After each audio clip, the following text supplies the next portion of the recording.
Hello प्यारे बच्चों, तो चलिए इस क्वेश्चन को डिस्कस करते हैं। और ये भी जो है इस टाइप का भी क्वेश्चन आपको पीवाईक्यू में दिख जाएगा जेई के। यहाँ पे देखिए आपको क्या क्या इन्फॉर्मेशन गिवन है। एस एक सेट दे रखा है जहाँ बोल रखा है theta belongs to 0 to 2 pi और 8 to the power 2 sine square theta plus 8 to the power 2 cos square theta equals to 16। आपको पता है यहाँ पे क्या करना चाहिए, क्या कॉस स्क्वायर थीटा को अपन साइन स्क्वायर थीटा में कन्वर्ट कर लेंगे, ठीक है ना। साथ में अपने को बोला है जो number of elements in S, इसका जो सॉल्यूशन आएगा, नंबर ऑफ सॉल्यूशन, वो क्या आ जाएगा, यहाँ पे एन एस आ जाएगा।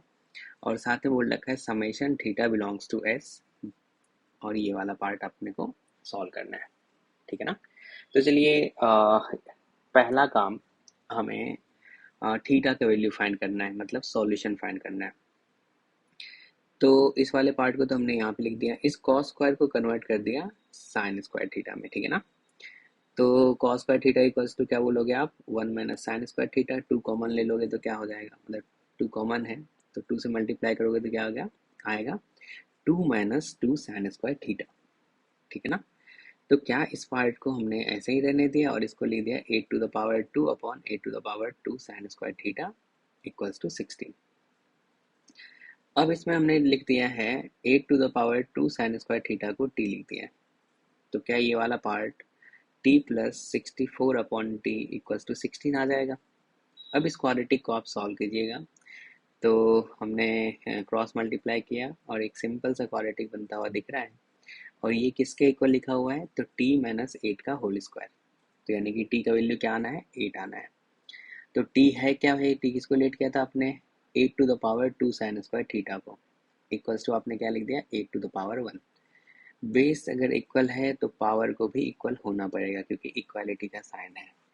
तो यहाँ से अपने को मिल गया 2 sin² थीटा इक्वल्स टू 1। तो sin² थीटा इक्वल्स टू 1/2। तो साइन थीटा क्या होगा, एक तो 1/√2, दूसरा क्या होगा -1/√2। हमें जो सॉल्यूशन ढूंढना है, क्योंकि अपने पास थीटा गिवन है, वो क्या है भाई, 0 to 2 पाई है। अगर ये 0 to 2 पाई है तो आपको पता है फर्स्ट एंड सेकंड क्वाड्रेंट में साइन पॉजिटिव होता है, तो वहां से अपने को थीटा क्या मिलेगा, π/4 और 3π/4। और थर्ड एंड फोर्थ क्वाड्रेंट में साइन नेगेटिव होता है, तो वहां से अपने को क्या मिलेगा, 5π/4 और 7π/4।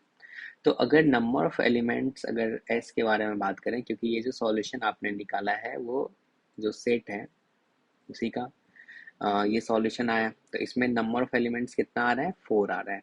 तो यानी कि पहले वाले पार्ट के प्लेस पे तो आप 4 रख दोगे। अब दूसरा हमें ये कैलकुलेट करना है। कैलकुलेट करने से पहले इसको सिंप्लीफाई कर लिया जाए।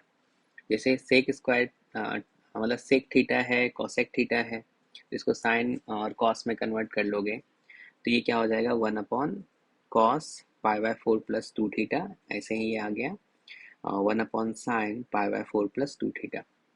अब आपको इसको देख के ख्याल आया कि भाई साइन 2a क्या होता था, 2 sin a into cos A. तो क्या इस वाले पार्ट में हमें 2 से मल्टीप्लाई और डिवाइड कर देना चाहिए। तो ये जो पार्ट है, क्या इसको हम लोग बोल सकते हैं साइन 2a टाइप का। तो इसमें अगर 2 से मल्टीप्लाई करोगे तो कितना आएगा, π/2 प्लस 4 थीटा, ठीक है ना।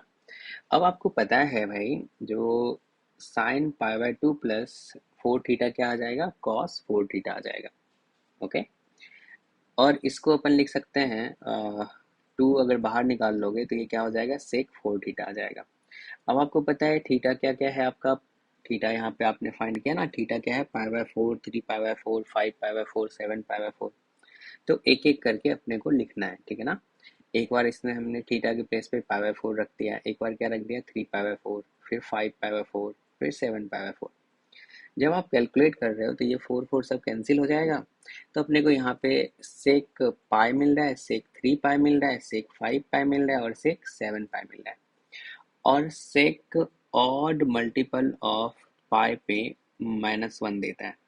तो यहाँ से भी मतलब चारों का वैल्यू क्या होगा, -1 होगा। तो -1 इंटू 2 क्या आएगा, -8 आ जाएगा। तो ये जो हमें कैलकुलेट करना था वो किसके इक्वल आ जाएगा, -4 के इक्वल, क्योंकि इसका वैल्यू तो आपने 4 बोला ही ना। तो कितना आंसर आ गया, -4 आ गया। तो इस क्वेश्चन का जो करेक्ट आंसर होगा वो थर्ड ऑप्शन होगा, ओके।